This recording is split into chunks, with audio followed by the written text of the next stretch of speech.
Hello, beautiful people. So it's full moon this evening at 7:40, and we've just come out of the solstice standstill, if you like. The sun sort of like stands still for a few days around the solstice. So we've been having a really intense time astrologically, and we had a meeting last night with the group of astrologers I work with, and we all agreed that we felt in like this lull, and it was very reassuring to actually hear us each say that we had felt like we were in the lull and hadn't been able to sort of get on in the way that we would normally do. And we sort of looked at the astrology and thought, well, it's not really surprising, is it? And actually this may continue for a few months yet.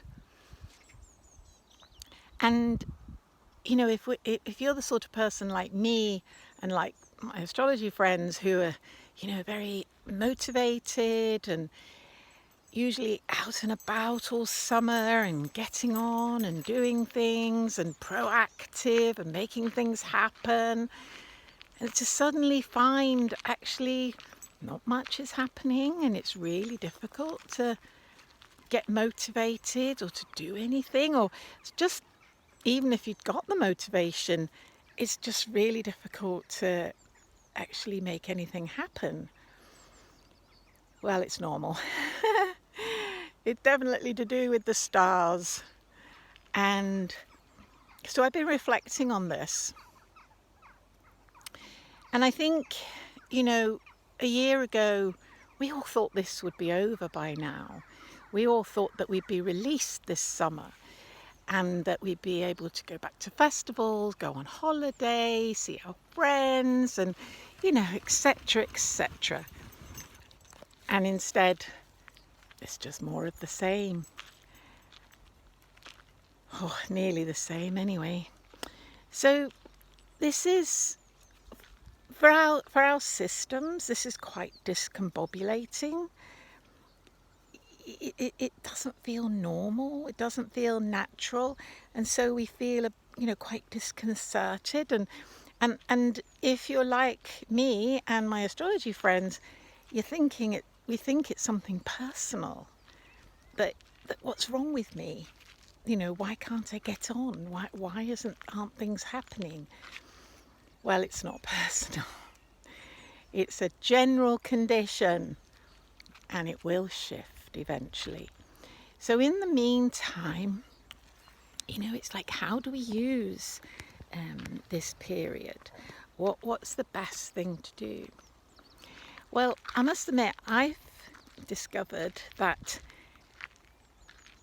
and maybe just to my personal astrology, because I've got a lot of personal astrology going on, that I'm noticing more and more what actually triggers me, and a lot of it is very, very old stuff, from my childhood, and yet it's still affecting me, and it doesn't even need to be overt. It's very, very subtle, and realizing how much of these emotional triggers, because they're all emotional triggers, what they actually then do to me, and how, sorry, the dog's pulling me, and how actually they result in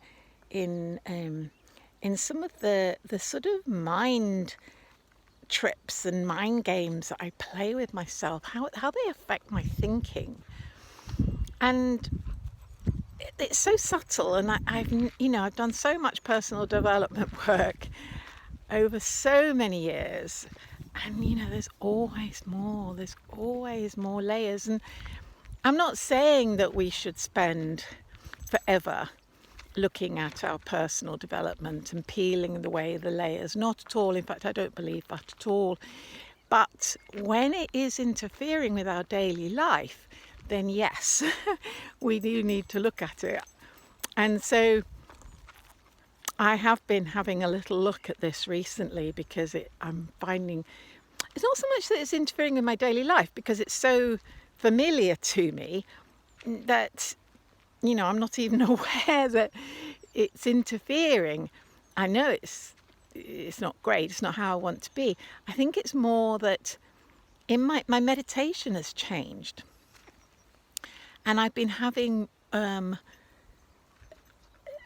clear experience in my meditation, and in looking at the experience I'm having and what it is about that experience that feels better. I mean, better, is a bit of a qualitative word. But certainly my meditation feels like it's more aligned with what I'd like it to be. And so that's then got me wondering, what's changed? Where has that come from? And that has sort of led me back to the emotional triggers. And I'm like, okay. So it's those emotional triggers that cause me to get into my head, which then result in me not having such a good meditation. So it's been really useful, and I hope that little example may be helpful to you, that during this quiet lull period, that maybe we can look a little bit more at what sort of state of being we would prefer to be in than what has always been our default state of being. So obviously we all want to be more in the now, don't we? And we all want to feel happier and more joyful and more bliss and more ease. So I offer you that today, that little thought. I love you all, and I'll talk to you again soon. Bye. Whoops, the dog. Oh, hang on, come here.